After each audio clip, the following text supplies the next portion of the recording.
ngi ci kaso bi te teguwul ci dëgg teguwul ci yoon bi ci njëkk mooy suñu camarade ñoom Ousmane Diagne ak Papito Kara bu fekkoon ñu leen jàppee dëgg la kon yaakaar naa ni ñëpp ñu ngi ci kaso bi tey ndax publication boobu ñuy wax ñoo ko partagé ñun ñëpp partagé nañ ko waaye taxul procureur autosaisir suñu ñoom camarade ñoom Cheikh Oumar Diagne ak Abdou Karim Gueye tamit bu doon ñu leen jàppee dëgg la kon yaakaar naa ni kaso yi dina fees tey tey Abdou Karim Gueye ñu wax du dara ñu dul lu imam Ndaw doon wax yal na ko yàlla yërëm imam Ndaw moo toog def ay révélation wax nañ leen ko jàppee woon nañ leen ko tëjee di ko toroxal di ko torturé ba far bakk na mucc ci teg kon nag ñu jàpp ni Abdou Karim Gueye li mu wax mooy dëgg parce que nekk pour son peuple qui a aidé son peuple est un état criminel. L'État du Sénégal est un état criminel.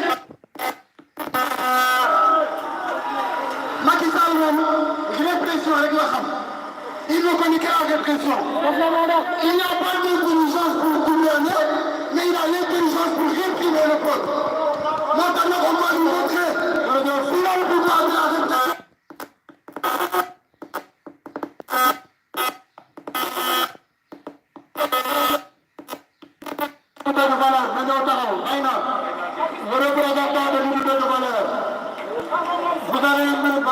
salaamaaleykum gars maa ngi nuyu di nekk tur ak santam di rafetlu seen teewaay man tey dama am yóbbu Abdou Karim Gueye Karim dañ ma ne Macky Sall balaa Macron dafa yemal ne ko ay rawal rek moom ak Bara Ndaw bu ko bëggee rek di ko si defee ko ba ba jubee ñu yàgg ñu ne provisoire Macky Sall bañ pour nga rey ci kaso bi waaye yàlla moo def ci suuf ba mu ko rey ci kaso bi loolu nag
représentant mafia Tek-Tek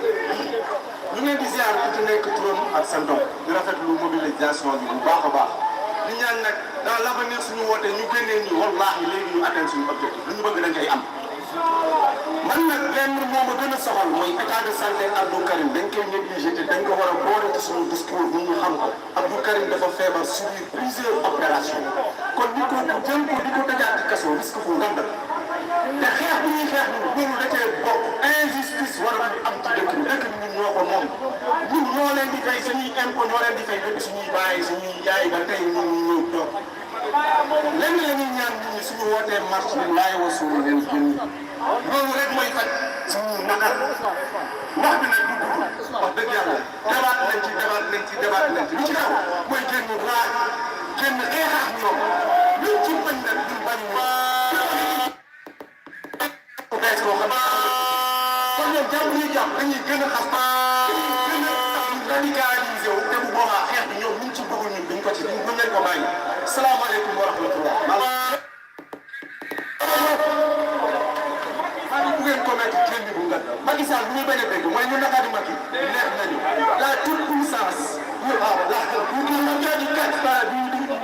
la mafia 4 fera face à la toute puissance du fric et du feu. La parole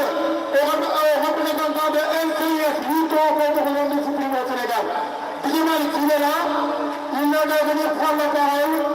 Didjemari qui me demande sur scène. Il faut représenter évidemment. Si Didjemari n'est pas là, nous allons faire la parole à Mambiram. Mambiram, coordinateur, Wolf. Mambiram Watt. Mambiram Watt, il est là.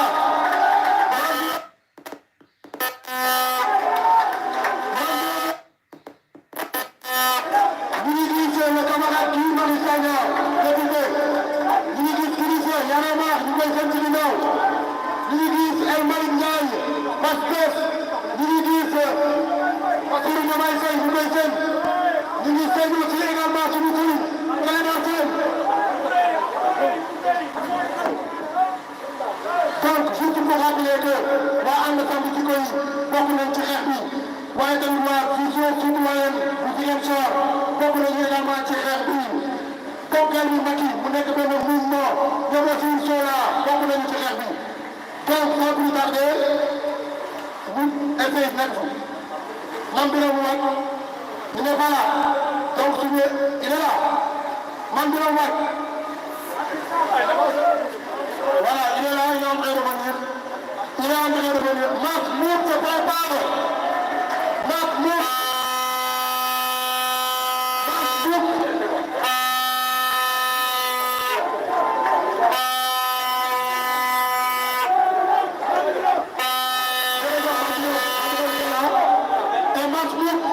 préparez-vous, remplacez-vous. Masbouk Walfadjri. Masbouk Walfadjri li ci dëgg bi. Jege fii. Ay ca Mame Birame, vous avez une minute.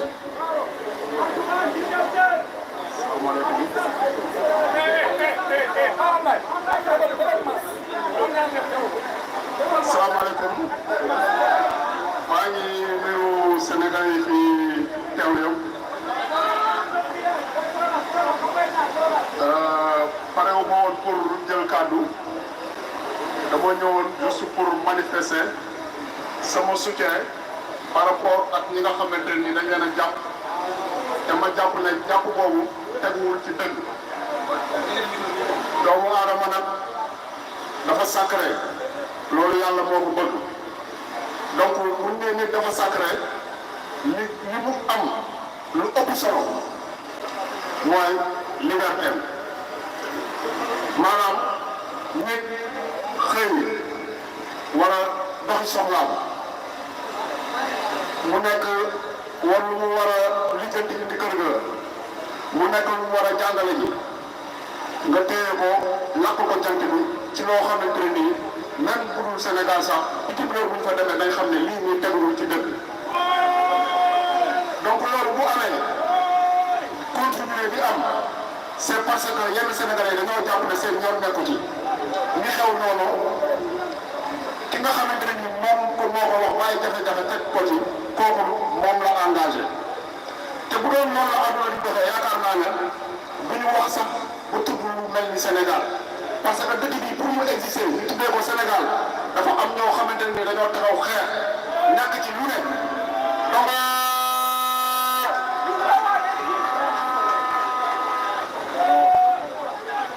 donc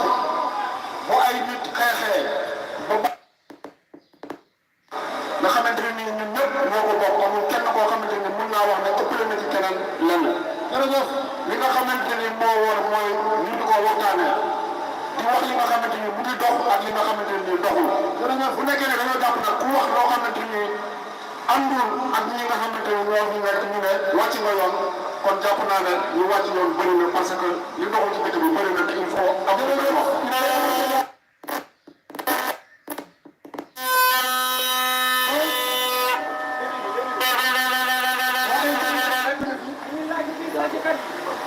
donc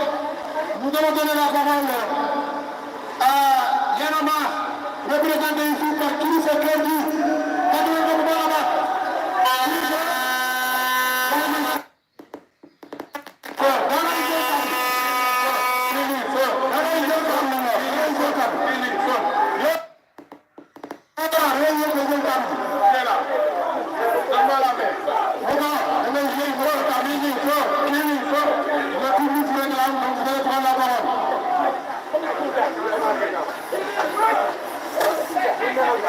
que les députés se préparent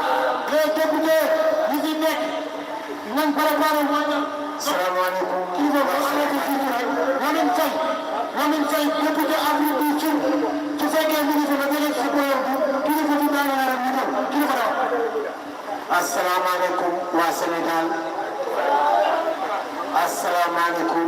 ñi teew fii ñëpp asalaamaaleykum ñi nga xamante ni tey dañoo dagg seen yitte bàyyi lépp loo xamante ni ay farata la ñëw ci li nga xamante ni moo gën a nekk farata muy xeex li nga xamante ni depuis 2012 c'est un constat que tous les Sénégalais ont fait que ni dictature moo am ci dëkk bi. duñ ci bëri wax duñ ci xuus bu baax a baax parce que ki yeewul ba pare jaratul du ko naan ko këpp. donc ñi fi teew ñëpp xam nañ ni dafa am ay doomu sénégalais yoo xamante ni saa bu ñu ubbee seen gémmiñ wax lenn lu dul ñaawlu ñi nga xamante ni moom la dëkk bi di doxee te loolu nekk héritage boo xamante ni ñu ngi ko hérité ci loolu Mamadou Dia ñëpp xam nañ ne leen juróom c'est bien vrai qu'on n'était pas encore né mais après histoire nettali nañu ban taxawaay lañ amoon ci dëkk bi kon ñun mënuñu nekk boobu noonu ak sëtu noonu ba pare tey du nekk ay sawkatu ñoom wala ay yambal di seetaan ñoo xamante ni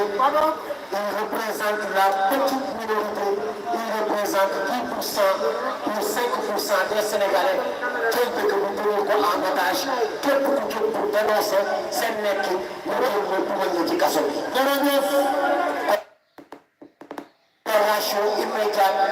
de tous les otages politiques. jërëjëf Pauline Diouf. jàngeen jëf yàlla yàlla defal leen jàmm. tàcc leen am yàlla may ñu ndam.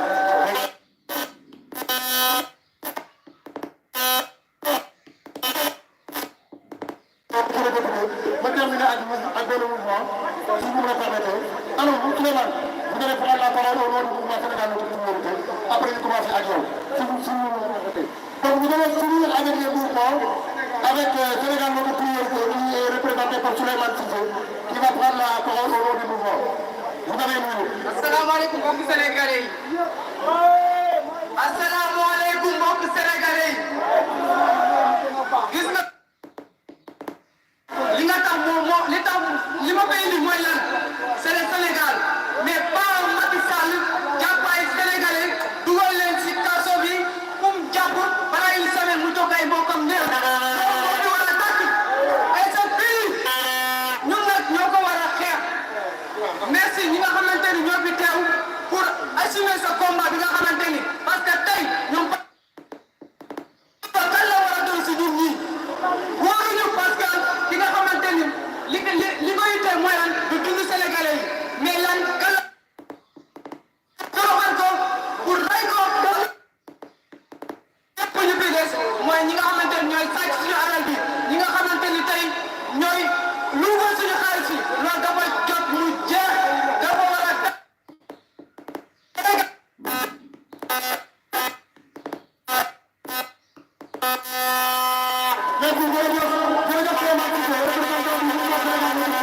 donc nous allons passer la parole à notre honorable député moom moo représenté Afrique du Sud donc mu nekk Lamine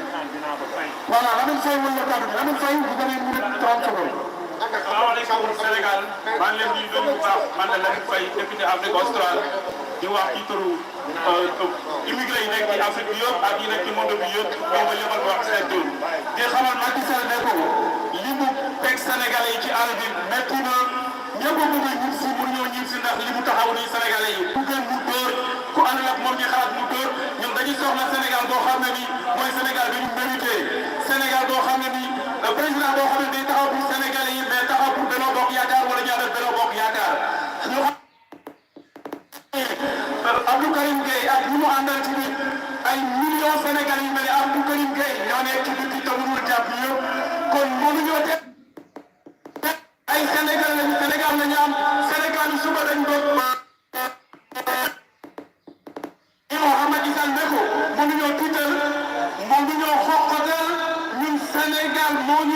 fa ñu nekkoon avant Macky Sall. mais Sénégalais yi yëpp a jóg yi nekk diaspora bi pour jëlee fi Macky Sall parce que kenn gisatul sa bopp ci Macky Sall li mu yore Sénégal gisuñu ci suñu bopp ñun Sénégalais yi li ñu ko fale woon defu ko tey door ñi àndal ak moom Cheikh ñi nga xam ne moo ànd ak moom teg seen côté Abdou Karim Gueye deful dara dafa jàllale message u imam Aliou Ndao message u imam Aliou Ndao la jàllale dugal bi loolu du ko amal Sénégal ba jóg inchallah danañu continuer di xeex lii ba am Sénégal bi Sénégal yëpp gis ci seen bopp Macky Sall doyal nañ ci yow dibal ñu nga démissionné non 2024 non 2025 démissionné immédiatement. jërëjëf tàggatoo bu baax monsieur Clédor Sène. Clédor Sène na ngeen si. Clédor Sène approchez-vous. Clédor Sène. Clédor Sène. suñu paree ci Clédor Sène. Bassirou Diomaye Faye se prépare. Bassirou Diomaye Faye mu préparé wu. Birame Souleye Diop député groupe parlementaire Yewwi Askan Wi. da préparé wu parce que dina jël kàddu. l'honorable député suñu surga Guy Marius Sagna na préparé wu parce que dina jël kàddu mu neex la ak mu naqari la ayca ñu jox Clédor. salaamaaleykum wa rahmatulah maa ngi gërëm mbooloo mi ci seen teewaay te teewaay bi dara waralu ko lu dul kaas ay liberté yoo xam ne Macky Sall da ko fi fekk ay nit xeex ko ba mu nekk fi muy liberté d'expression parce que constitution bi ci boppam dafa ne nit ku nekk citoyen bu nekk am na droit fësal xalaatam ci nataal ci xalimaam wala ci kàddoom chaque citoyen a le droit d'exprimer son opinion par la plume, l'image ou la parole. Article 8 Constitution du Sénégal. Léegi Ousmane Diagne exprimer opinion partager benn post ñu woo ko ni ko dañ lay teg pour diffusion de fausses nouvelles. Papito Kara même chose. Cheikh Omar Diagne ak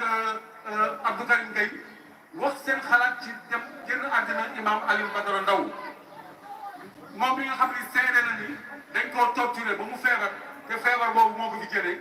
donc ñoom ñu tiré conclusion yi kon nguur gi moo ko rey parce que ñoo ko teg métit yooyu ko yóbbu feebar bi ko yóbbee famille yëpp yëpp wax ko ñun ñi fi nekk yëpp wax ko ñoom ñu seet Cheikh Omar Diagne ak tuddati Abdou Karim Gueye daal leen bëgg a jàpp ci loolu kon dafa mel ni ñoom dañ ñoo bëgg a forcer pour ñu rafet njort ñoom dañoo bëgg a contrôler suñu njort François Manga mu dee ci seen loxo ñun dañ cee war a rafet njort imam Aliou Badara Ndao feebar ci seen loxo ba dee ñun dañ cee war a rafet njort ban rafet njort la ñu war a am ci loolu est-ce que ñoom ñoo moom suñu njort nit ki am na sañ-sañu xalaat lu ko neex am na sañ-sañu njort lu ko neex loolu musul constitution dëgg kon taxawaay bi tey ndorteel la rek. jërëjëf dañuy xeex pour foqati liberté yi nga xam ne dañ koo bëgg a tënk ci réew mi parce que suñu xalaat ñoo ko moom. jërëjëf ana Birame Souleye Diop l'honorable député waaw suñu paree député Birame Souleye Diop mun na jege si mais nañu ñaanal suñu sëriñ mu ñëw nànk yéen jël kàddu gi muy Serigne Bara Ndiaye tàggu leen ko bu baax a baax a baax. Serigne Bara Ndiaye kilifa gi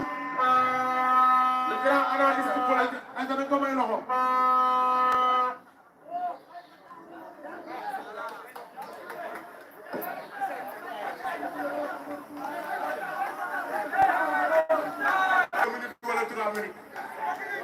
sëñ Bara may nañ ko yeneen 30 secondes muy 1 minute 30 secondes sëñ bi doxala. non il faut nga tegaat yeneen 30 secondes. muy 2 minutes. non 2 minutes 30 secondes xam nga la tax. da ngeen maa waroon a wax affaire yi yéeg dafee am ma bañ a sol caaya parce que yéeg wala maa sol caaya ngeen yéeg loolu ma. déggal ñu ko. kon caaya ji léegi day am 30 secondes. ayca. asalaamaaleykum peuple Sénégal. nuyu naa leen kontaan naa ci seen teewaay. Sénégal dañoo bëgg a wote loi amnistie pour def apaisement politique ci réew mi loolu nag damay wax ne du am tant que libéré wuñ les otages politiques yiñ jàpp ci réew mi balaa ñoo def benn loi amnistie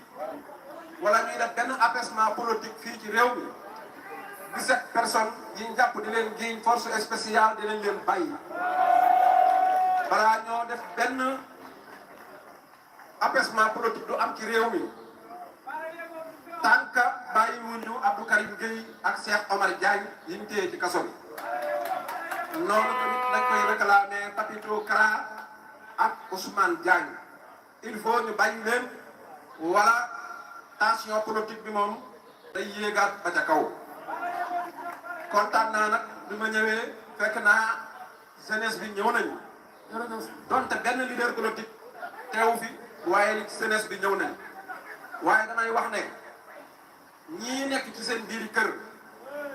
di ñu seetaan ñoom lay lancé appel suñu gàmmoo ba noppi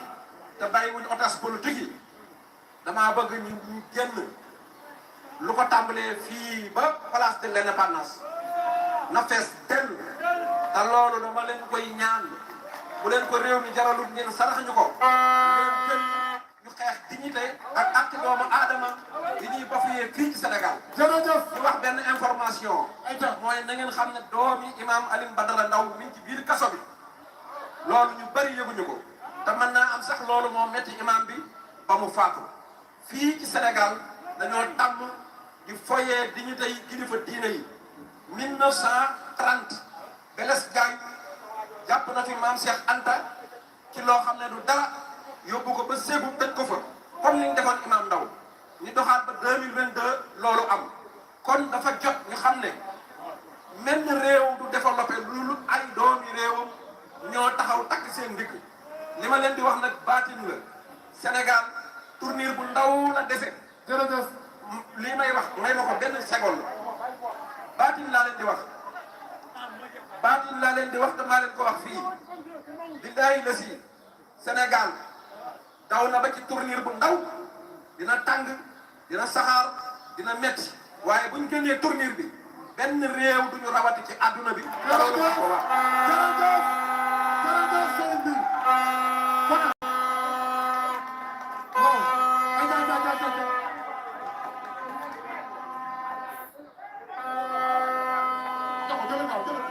Allez, Kona, on représente le pays ici. Pour voir les réunions concernant les questions de l'heure. Kona, on va tout transformer. Tambon se prépare. Guy Marius Sagna se rapproche. Birame Souleye Diop mooy jël kaddu au nom de tous les députés de Yewwi Askan Wi ici présents. L'honorable Birame Souleye Diop mën na jege si. Kona, bismillah, 30 secondes. asalaamaaleykum wa rahmatullah. Vive la liberté. Vive damaa bëgg ñu ñëpp ñu wax ko vive la liberté. Vive la démocratie. Macky Sall na bàyyi sénégalais yu mu kidnappé ci kaso bi. Abdou Karim Gueye, Cheikh Omar Diagne, Papito Kara ak ñi ñu àndal dañ leen a kidnappé. Macky Sall daf leen kidnappé. Léegi nag man ñi nangu ba pare waxuma ak ñoom. ñi may waxal mooy jeunesse bi toog seen kër yi. naan Serigne Touba amul morom. Yàlla baax na suñu yokkee dugub nga ni yàlla baax na Serigne Touba amul morom suñu yokkee ceeb nga ni yàlla baax na Serigne Touba amul morom. suñu jàppee say moromu sénégalais di leen bundu xatal di leen noot di leen tëj ci kaso bi nga ne yàlla baax na Serigne Touba amul morom. te say nit bopp ak sa proche bopp yaa ngi koy régler sa bopp. loolu hypocrisie la naa fekk la réew mu Serigne Touba nekk Alaaji Malick nekk fa maam bu Kunta ndaka yàlla jigéenu ndeer yi réew moomu ku fi nekk di nekk tapet bokkoo fi lañ fee coow. ku nekk Sénégal jërëjëf jërëjëf l'honorable député Birame Souleye Diop Tambon se prépare. L'honorable Guy Marius Sagna, Birame Souleye va prendre la parole au nom de tous les députés de la coalition Yewwi Askan Wi. Donc il y a la famille et les enfants de Amidia. Moom de leen la dañuy jël terroriste. Macky Sall kan la yem. La famille de Amidia est là, donc Birame Souleye, vous allez prendre la parole. Donc ça ce sont les enfants avec nous. Nañ leen may ñu wane leen lii. Voilà, ce sont les filles de Amidia. duñu wax dañ leen di présenter tout simplement pour wane ne ñu ngi fi. ok yaa ngi leen teg ci kaso bi di ko ñu force spéciale Birame Souleye vous avez la parole pour 1 minute 30 secondes. ayca jërëjëf. asalaamaaleykum wa rahmatullah. tey bu 10 heures ci guddi jotee Macky Sall mooy tëj buntu këram léemu njabootam dem tëdd. Ousmane Diagne bu ko def dañuy sonné cloche ne 10 heures extinction des feux ne dem leen ngeen tëddi moomatu leen seen bopp ci ay gor yoo xam ni yii defuñu dara tey bu guddi jotee soxna Ami Dia du léemu ay doomam 22 heures dañuy fay ay lampam ne ko demal tëddi tey Pape Mamadou Seck bu 22 heures jotee Ousmane Seck bu 22 heures jotee Papito Kara bu 22 heures jotee ak ñoom ñëpp ñu ci bokk Mor Gueye ñoom ñëpp dañuy fay seeni lamp te ñi leen yóbbu ci kaso bi ñu ngi léemu seeni doom yeewu ndekkeeg ñoom génn dem bu guddiwaate ñëwaat léemu seeni doom tëdd ak ñoom jàmm ak salaam ndax ngeen jàpp ni loolu ñun Sénégal war nañ koo nangu li ma naqari nag mooy ku nekk dafa jàpp ni bu ñu jàppee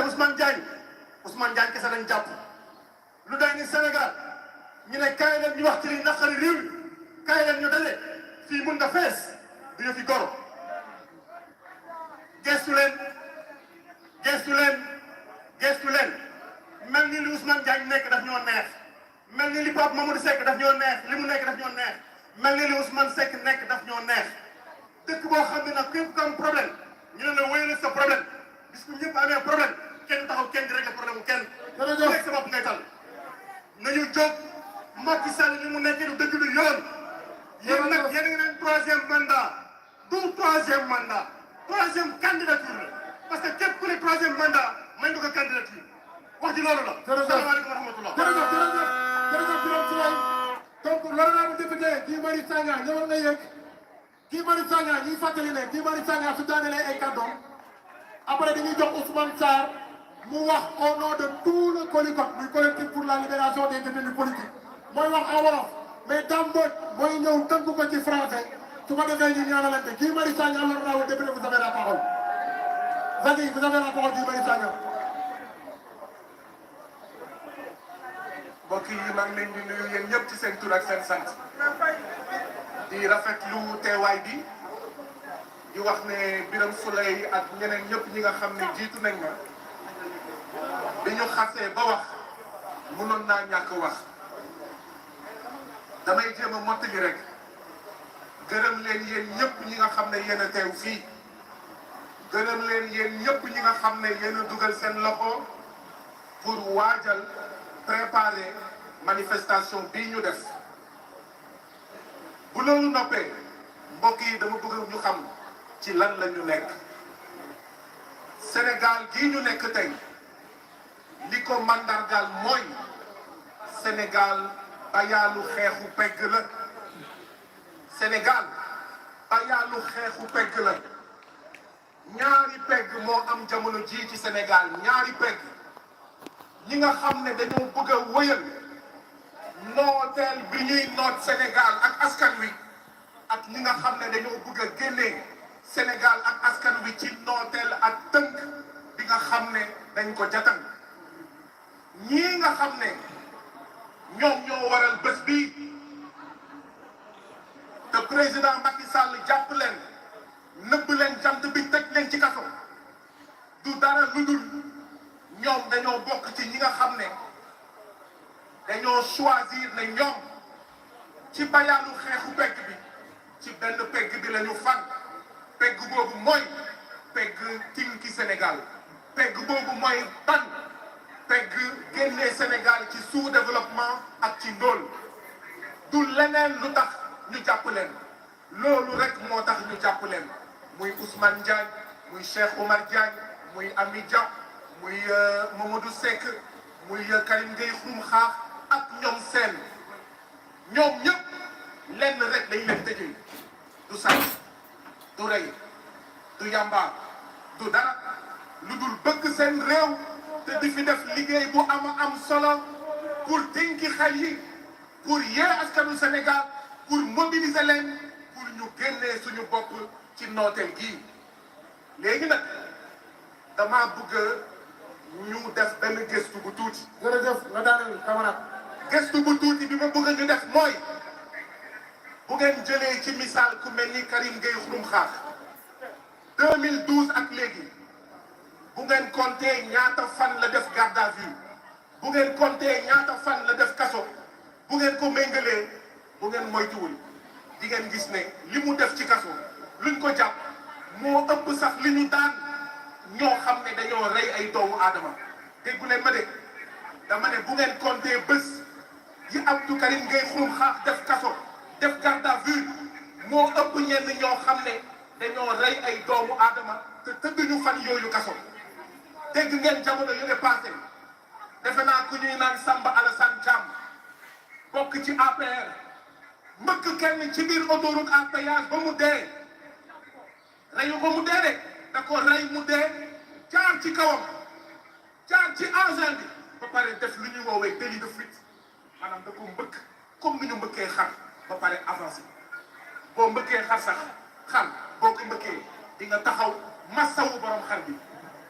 ndaxte dafa bokk APR rey kooku def délit de fuite daw kenn tëju ko waaw mais ndax Abdou Karim Gueye Xrum Xax def na lu jege loolu ndax Ousmane Diagne def na lu jege loolu ndax Papito Kara def na lu jege loolu ndax Ali Dia def na lu jege loolu ndax Cheikh Oumar Diagne def na lu jege loolu ndax ñoom Pape Mamadou Seck def nañ lu jege loolu kumba am ndey ak kumba amul ndey bii moo war a jeex ci Sénégal yoon bu jéng bii moo war a jeex ci Sénégal moo tax bu fi kenn tiit bu fi kenn ragal li ngeen wax dëgg la la justice sénégalaise est corrompue la justice sénégalaise est corrompue justice bi nga xam ne moo am ci Sénégal justice de classe la booy xeex nooteel ñu jàpp la boo sàccee xaalis ñu seetaan la booy xeex nooteel ñu jàpp la boo këppee kees ñu seetaan la boo reyee nit bokk ci ñoom ñu seetaan la boo saagawee askan lëmm ci Sénégal ñu seetaan la waaye boo waxee Macky Sall sa bët takk na suuf ñu tëj la kaso donc ñun ñoo war a xeex libérer suñu otage politique yi suñu xeex c'est pour libérer les otages politiques waaye suñu xeex aussi c'est pour libérer askanu Sénégal moo tax jërëjëf fi may daanelee nga daaneel camarade ndaxte sama mbokk Pape Abdoulaye Touré nee na ma daaneel fi may daanelee mooy benn suggestion laay def mobilisation bi am na solo bu ñu buggee mu gën a am solo waruñu isoler la lutte pour la libération des otages politiques de la lutte pour les autres aspects qui oppriment le peuple sénégalais dañoo war a boole la lutte pour la libération des otages politiques ak la lutte contre la vie chère ak la lutte pour la bonne gestion ak la lutte pour lépp li nga xam ne mu ngi noot askanu Sénégal moo xam xeex pour étudiants yi ñu orienté leen moo xam xeex pour liggéeykat yi ñuy licencier arbitrairement boole xeex yépp loolu mooy tax ñu am mobilisation bu gën a am solo boo xam ne président Macky Sall dina dellu ginnaaw troisième mandat dañ ko fiy tere troisième candidature dañ ko fiy tere góor ca wax ja 2024 c'est fini je vous remercie.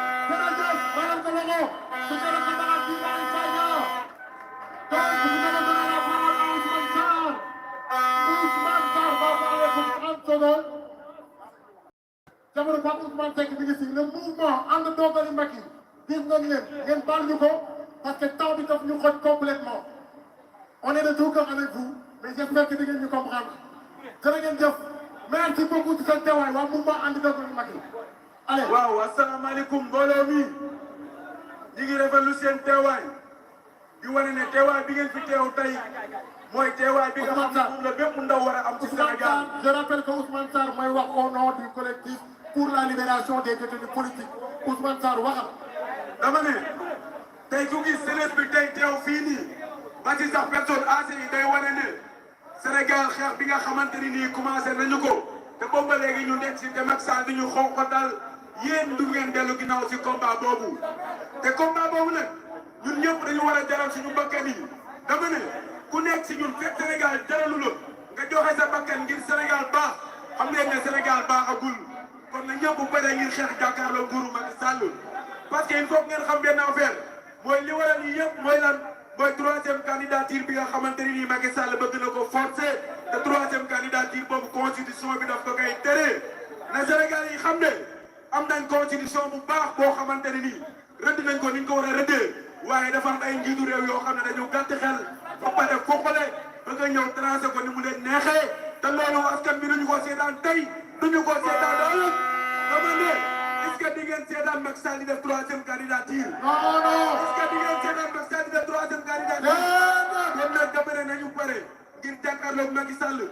ngir ne ko 3e candidature dañ ko fi tere te du fi am tey du fi am ëllëg te bu ko annoncé si guddi gi suba dinañ xëy dem pale ngir dénoncé ko pale bi. jërëjëf bu xeex jàkkaarloog. jërëjëf sama gars yi ñu ngi leen di sant di leen gërëm ci seen teewaay ñëw nañu ci jeexital manifestation bi nous allons donner la parole à notre Tambodj national. Tambodj va parler au nom de tout le collectif pour la libération des détenus politiques. Tam balaa nga jël kaddu dama ne sama gars yi ñu ngi dégg am ñu nekk ci yéen Mame Diarra ñu ngi lay ziar ñu ngi dégg am ñu nekk ci yéen Sonia maa ngi lay ziar ñuy laajte kañ mooy prochaine manifestation da ngeen bëgg a xam wala bëggoo leen xam da ngeen bëgg a xam wala bëggoo leen xam fan lañ jëm palais wala place de l'Indépendance palais wala place de l'Indépendance. La prochaine manifestation est fixée pour ce vendredi prochain bu ci topp suñu jógee ci gàmmu gi bu ci topp takku leen ba dëgër kuy ñëw doon daal fukki nit dinañ leen wax fan lañ koy defee ndax palais lañ jëm wala place de l'Indépendance. Donc sama gars yi nous allons donner la parole à notre Tambodj national. Il va faire le discours au nom de tout le collectif des détenus pour la libération des détenus politiques. Mais avant loolu gars yi nee nañu ñu def 1 minute de silence pour honorer la mémoire de notre regretté Alioune Badara Ndao ak képp koo xamante ne bàyyeekoo nga ci Sénégal. Donc 1 minute de silence sama gars yi.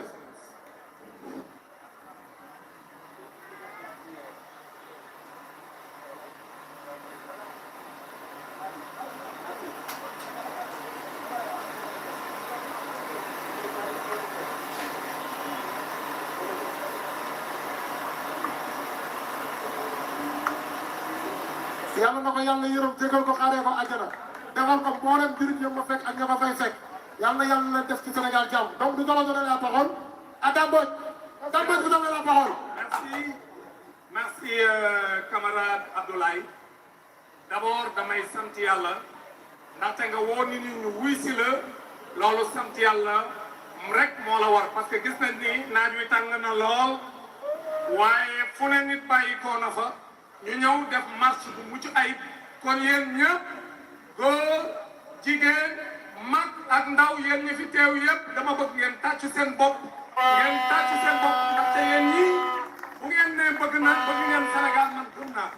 parce que lii ngeen def wane nañu ñu bëgg Sénégal ngeen ndaxte depuis 3 heures bi ngeen julee ajjuma ba pare ngeen ñëw rallier la place de l'Obélisque yéen ñëpp ngeen dajaloo mbooloo mu toll nii ñun xeebuñu ko ndaxte wax dëgg yàlla ci jamono ji ak xat-xat yi mu mel nii ngeen bàyyi seen yitte yëpp ngeen ñëw fekkee marche bi kon ñu ngi leen di sant au nom du collectif pour la libération des détenus politiques ndaxte collectif bi li ko tax a jóg mooy dajale doole ji parce que Macky Sall daf ñu bëgg a diviser te du ñu nangu mu diviser ñu di ñu jaay doole di ñu jàpp kenn par kenn heure bu ko neexee mu dem ni coppet nit këram wala mu fekk ko fa muy liggéeyee wala mu fekk ko ci ab plage loolu la ñu bëgg mu jeex Sénégal moo tax ñu dajale collectif yëpp yi nekk Sénégal pour ñuy xeex pour ak yelleefu doomu aadama donc loolu moo tax collectif pour la libération des détenus politiques ñu sos nañ ko nag pour jàmmarloo ak nguuru président Macky Sall parce que dafa jot nag ñun sénégalais yi ñu fippu ndaxte Macky Sall depuis 2012 lañ ko fal ci sunu réew mu ni jaay doole di def lu ko neex ku ànd ak moom lu la neex def ku àndul ak moom lu tuuti boo ko defee ñu réyal ko tëj la ci kaso bi ba damm caabi ci kooku dafa war a jeex ci nii wala ci nee kon nag ñun sénégalais yi la ñuy waxal président Macky Sall munu fee nekk bëgg ñoo fekk yegg fu ñu yàlla yëngul président Macky Sall bu ma nee ay doomam nekk ca palais ba buñ naanee ndox ñu na bu ñu lekkee ceeb bu nit ñu na ndaxte suñu alal la leen koy joxe mu jël doomu Amidia ay tout tànk yu toll nii mu mën leen xañ mbëggeel mi seen yaay amoon ci moom mu xañ leen ko ba xale yooyu lekkatuñu naanatuñu au même moment Macky Sall yaa ngi uuf say doom ca palais de la République ba nga xam ni lépp loo fay doxal sénégalais yi ñoo ko liggéey parce que yow liggéeyoo dara li nga fi nekk mooy nekkal fi tubaab yi nekkal fi sa bopp nekkal fi say jege ñaale loolu lañ bëgg dakk kon nag ñun sénégalais yi li ñu war a xam mooy fii Sénégal terroriste amu fi bu amee terroriste benn terroriste la mi ngi tudd Macky Sall président Macky Sall moom mooy terroriste bi bu amee terroriste bu ko ciy jàppale Antoine Félix Diome la tudd bu amee beneen terroriste bu ko fiy jàppale c'est le ministre de la justice bu amee beneen terroriste bu ko ciy jàppale c'est le procureur de la République nga xam ne moom dafay war a nekkal Sénégalais yi nekkalu fi Sénégalais yi dina jaay doole léegi nag li ñu bëgg a wax mooy président Macky Sall li mu bëgg kenn ku fi nangu dégg nañ ni yow Macky Sall yore nga sa liste ni da nga jàpp ñëpp balaa 2024 ndaxte chaque ay dafa war a jeex 2024 te ay gi neexul ndaxte ku añ doo reer wala ku dem marché doo jënd ba tax na nit ñi dañuy gowar jaasi ku añ ci biti reer bu guddee fonde yi ak cere yi di jaaba joli ci quartier yi parce que sénégalais yi lekkatuñ sénégalais yi sonn na Macky Sall sa nguur sonal nañu Macky Sall doyal nañu naa dem naa dem naa dem naa dem naa dem naa dem naa dem naa dem naa dem naa dem Macky Macky Macky Macky Sall Macky Macky Sall Macky jërëjëf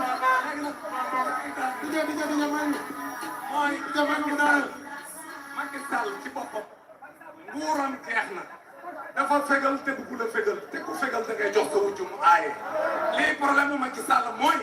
aaye na ñaari yoon ay gi neexul ci sénégalais yi doyal na bëgg a jox keneen seenum réew mu ni leen bi ngeen ko fi joxe kenn man maay continuer di leen jiite sénégalais yi na ko wax dëgg yàlla doy na jigéen nag même buy sëy ci kër dem ba ak ayam naqaree ba waa kër gi doyal buñ ko nee demal boo amee mbokk da ngay ànd ak say mbokk nga dem Macky Sall demal sa yoon sénégalais yi doyal nañ munoo fee nekk duñu jaay doole bëgg ñoo teg ay terroriste te fii kenn du fi terroriste moo tax dañuy exiger la libération au nom du collectif pour la libération des détenus politiques ñun waa Colipet dañu wax Macky Sall na nga libéré ci nu mu gën a gaaw su fekkee bëgg nga jàmm parce que su bëggul jàmm dinañ leen wax moo d'ordre bi lan lay doon après Macky Sall dañu bëgg nga libéré Cheikh Omar Diagne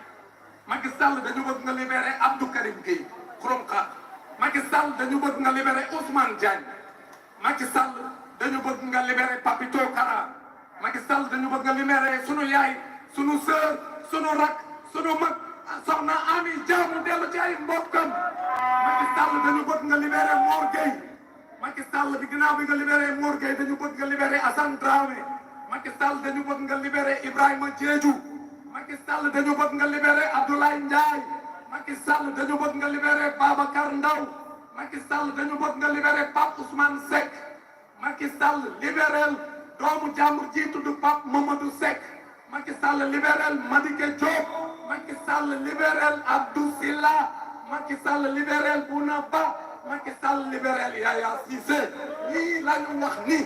Macky Sall soo leen libéré wul réew mi dañuy taxaw fépp parce que moomuñ Macky Sall yow moomuñ te boo libéré wul ñooñu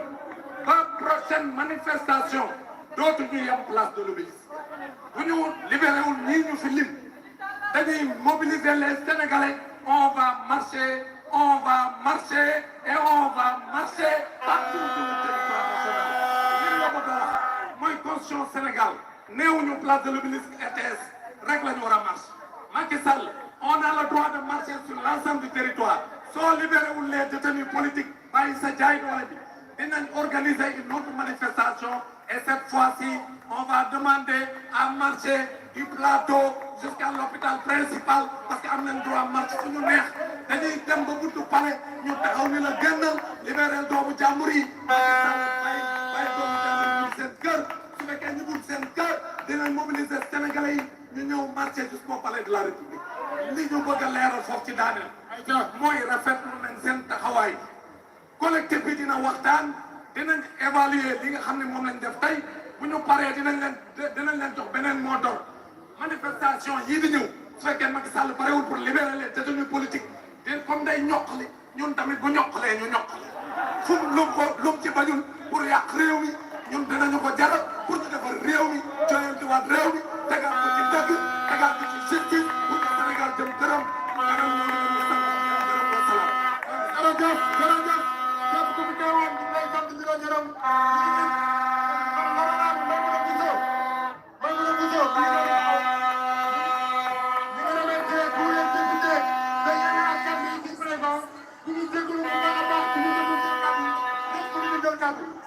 Lagi tak tu am nga problème parce que gis naa mooy mën a buso maa ngi lay jël waaw lagi tak am nga problème voilà voilà ñu ngi leen di aussi les parlementaires xëy ko wala ci ak général Didi donc ñu ngi remercier ñu ngi sant ñëpp di gërëm di Albert kon rapatrié ñëpp Kawolaf